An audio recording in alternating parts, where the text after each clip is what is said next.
ನಮಸ್ತೆ ವೀಕ್ಷಕರೇ, ನಾಡು ನುಡಿ ನ್ಯೂಸ್ ಲೈವ್ಗೆ ನಿಮಗೆಲ್ಲ ಆತ್ಮೀಯವಾದ ಸ್ವಾಗತ. ವೀಕ್ಷಕರೇ, ಮಡೇನೂರು ಮನು ಅವರು ಸದ್ಯ ಅತ್ಯಾಚಾರದ ಆರೋಪವನ್ನು ಎದುರಿಸುತ್ತಿದ್ದು ಪೊಲೀಸರ ಕಸ್ಟಡಿಯಲ್ಲಿದ್ದಾರೆ. ಈ ನಡುವೆ ಮಡೇನೂರು ಮನು ಅವರ ಪರವಾಗಿ ವಾದವನ್ನು ಮಾಡುತ್ತಿರುವ ವಕೀಲರು ಕೆಲವು ಮಾಹಿತಿಗಳನ್ನು ಮಾಧ್ಯಮದ ಮುಂದೆ ಹಂಚಿಕೊಂಡಿದ್ದಾರೆ. ಮಡೇನೂರು ಮನು ಮತ್ತು ಅವರ ಮೇಲೆ ಅತ್ಯಾಚಾರ ಆರೋಪವನ್ನು ಮಾಡಿರುವ ಸಂತ್ರಸ್ತೆಯ ನಡುವಿನ ಸಂಬಂಧ ಹೇಗಿತ್ತು, ಇವೆಲ್ಲದರ ಬಗ್ಗೆ ಸತ್ಯ ಮಾಹಿತಿಯನ್ನು ಈಗ ವಕೀಲರು ಮಾಧ್ಯಮದ ಮುಂದೆ ಹಂಚಿಕೊಂಡಿದ್ದಾರೆ. ಹಾಗಾದರೆ ಮಡೇನೂರು ಮನು ಅವರ ಪರವಾಗಿ ವಾದವನ್ನು ಮಾಡುತ್ತಿರುವ ವಕೀಲರು ಮಾಧ್ಯಮದ ಮುಂದೆ ಹೇಳಿಕೊಂಡ ಸತ್ಯಗಳು ಏನು ಅನ್ನುವುದರ ಬಗ್ಗೆ ಸಂಪೂರ್ಣ ಮಾಹಿತಿಯನ್ನು ಈ ವಿಡಿಯೋದಲ್ಲಿ ನಾವು ನಿಮಗೆ ತಿಳಿಸಿಕೊಡ್ತೀವಿ. ಅದಕ್ಕೂ ಮುನ್ನ ನೀವಿನ್ನೂ ವಿಡಿಯೋನ ಲೈಕ್ ಮಾಡಿಲ್ಲ ಅಂದರೆ ಈಗಲೇ ಲೈಕ್ ಮಾಡಿ ಮತ್ತು ನೀವು ನಮ್ಮ ಚಾನಲನ್ನು ಮೊದಲ ಬಾರಿ ವೀಕ್ಷಣೆ ಮಾಡ್ತಾ ಇದ್ದರೆ ತಪ್ಪದೇ ಸಬ್ಸ್ಕ್ರೈಬ್ ಮಾಡಿಕೊಳ್ಳಿ. ಹೌದು, ಮಡೇನೂರು ಮನು ಅವರ ಪರವಾಗಿ ಮಾಧ್ಯಮದ ಮುಂದೆ ಮಾತನಾಡಿರುವ ವಕೀಲರು ಸಂತ್ರಸ್ತೆ ನೀಡಿರುವ ದೂರು ಸತ್ಯಕ್ಕೆ ದೂರವಾಗಿದೆ ಎಂದು ಹೇಳಿದ್ದಾರೆ. ಅಷ್ಟೇ ಮಾತ್ರವಲ್ಲದೆ ವಕೀಲರು ಈಗಾಗಲೇ ಮಡೇನೂರು ಮನು ಮತ್ತು ಅವರ ಮನೆಯವರನ್ನ ಭೇಟಿ ಮಾಡಿ ಕೆಲವು ಮಾಹಿತಿಗಳನ್ನು ಕಲೆ ಹಾಕಿದ್ದಾರಂತೆ.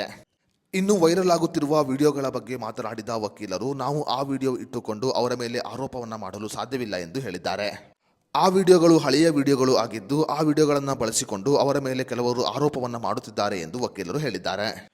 ಮಡೇನೂರು ಮನು ಅವರ ಮೇಲೆ ಸಂತ್ರಸ್ತೆಯಾಗಿರುವ ಮಿಂಚು ಅವರು ಮಾಡಿರುವ ಎಲ್ಲ ಆರೋಪಗಳು ಸುಳ್ಳು ಅಂತ ಹೇಳಿದ್ದಾರೆ ಮಡೇನೂರು ಮನು ಅವರ ಪರವಾಗಿ ವಾದವನ್ನು ಮಾಡುತ್ತಿರುವ ವಕೀಲರು. ಅವರು ಕೊಟ್ಟಿರುವಂತಹ ದೂರನ್ನ ನೋಡಿದೀವಿ. ಆ ದೂರು ಸತ್ಯಕ್ಕೆ ತುಂಬಾ ದೂರವಾಗಿದೆ.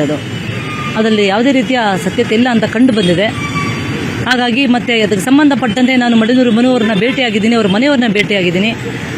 ನಮಗೆ ಬೇಕಾದಂಥ ಎಲ್ಲ ದಾಖಲಾತಿಗಳನ್ನ ಅವ್ರನ್ನ ಪಡ್ಕೊಂಡಿದ್ದೀವಿ. ನಾವು ಅದನ್ನು ನ್ಯಾಯಾಲಯಕ್ಕೆ ಸಲ್ಲಿಸ್ತೀನಿ. ನಾನು ಸರ್, ಮಿಂಚು ಅವರು ನನಗೆ ಮತ್ತು ಮಡೇನೂರು ಮನು ಅವರಿಗೆ ಮದುವೆ ಆಗಿದೆ ಅಂತ ಹೇಳುತ್ತಿದ್ದಾರೆ, ಆದರೆ ಅವರ ಮಾತಿನಲ್ಲಿ ಸ್ಪಷ್ಟನೆ ಇಲ್ಲ.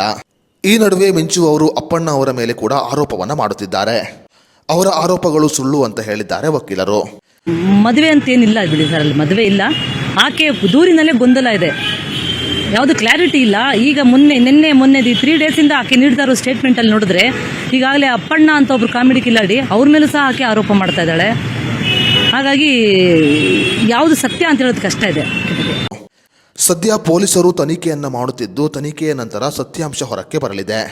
ಮಡೇನೂರು ಮನು ಹಾಗೂ ಸಂತ್ರಸ್ತೆಯ ನಡುವಿನ ಸಂಬಂಧದ ಬಗ್ಗೆ ಮಾತನಾಡಿದ ವಕೀಲರು, ಇಬ್ಬರ ನಡುವೆ ಲಿವಿಂಗ್ ಟುಗೆದರ್ ಸಂಬಂಧ ಇರಬಹುದು ಅಥವಾ ಇಬ್ಬರು ಉತ್ತಮವಾದ ಸ್ನೇಹಿತರು ಕೂಡ ಆಗಿರಬಹುದು ಎಂದು ಹೇಳಿದ್ದಾರೆ.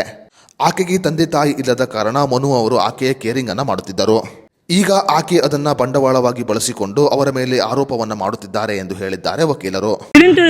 ರಿಲೇಶನ್ಶಿಪ್ ಅನ್ನೋದು ಇರಬಹುದು, ಇಬ್ರು ಸ್ನೇಹಿತರಾಗಿರ್ಬೋದು. ಆಕೆಗೆ ಇವರು ಹೇಳೋ ಪ್ರಕಾರ ತಂದೆ ಪೇರೆಂಟ್ಸ್ ಇಲ್ಲ ಅನ್ನೋ ವಿಚಾರ ಗೊತ್ತಿತ್ತು, ಹಾಗಾಗಿ ಕೇರ್ ಮಾಡ್ತಿರ್ಬೋದು. ಒಬ್ಬ ಸ್ನೇಹಿತರಾಗಿ ಆಕೆನ ಒಳ್ಳೆ ಕೇರಲ್ಲಿ ನೋಡಿಕೊಂಡು ಒಂದು ಪೋಷಣೆ ಮಾಡಿರ್ಬೋದು ಆಕೆನ. ಅದನ್ನ ಇವ್ರ ಈ ಥರ ಅಡ್ವಾಂಟೇಜ್ ತಗೊಂಡು ತಪ್ಪಾಗಿ ಸಂತ್ರಸ್ತೆ ಮಾಡುತ್ತಿರುವ ಆರೋಪದಲ್ಲಿ ಸತ್ಯಾಂಶ ಇಲ್ಲ ಮತ್ತು ಅವಳ ಆರೋಪದಲ್ಲಿ ಸ್ಪಷ್ಟನೆ ಕೂಡ ಇಲ್ಲ. ಮಡೇನೂರು ಮನು ಅವರ ಏಳಿಗೆಯನ್ನ ಸಹಿಸಲಾಗದೆ ಆಕೆ ಈ ರೀತಿಯಾಗಿ ಮಾಡಿರಬಹುದು ಅಥವಾ ಬೇರೆ ಯಾರಾದರೂ ಆಕೆಯಿಂದ ಈ ರೀತಿಯಾಗಿ ಮಾಡಿಸಿರಬಹುದು ಎಂದು ವಕೀಲರು ಹೇಳಿದ್ದಾರೆ. ಸದ್ಯ ಪೊಲೀಸರು ಎಲ್ಲವನ್ನ ತನಿಖೆ ಮಾಡುತ್ತಿದ್ದು ತನಿಖೆಯ ನಂತರ ಸತ್ಯಾಂಶ ಹೊರಕ್ಕೆ ಬರಲಿದೆ. ಆತನ ಡೆವಲಪ್ಮೆಂಟ್, ಆತ ಏನು ಈ ಕಾಮಿಡಿ ಟೀಮಲ್ಲಿ ನಾಯಕ ನಟನಾಗಿ ಹೊರಹೊಮ್ಮಿರುವಂಥವ್ರೆ ಮನು ಒಬ್ಬರೇನೆ. ಹಾಗಾಗಿ ಕೆಲವರು ಷಡ್ಯಂತ್ರ ಇರೋದು ಇದರಲ್ಲಿ, ಅವ್ರಿಗೆ ಹೇಳ್ಕೊಟ್ಟು ಮಾಡಿಸಿರ್ಬೋದು. ಇದನ್ನ ಸತ್ಯತೆ ಹೊರಬಿಡ್ಬೇಕಂದ್ರೆ ಸ್ವಲ್ಪ ಕೆಲವು ಸಮಯ ಬೇಕಾಗುತ್ತೆ ಸರ್. ಈಗ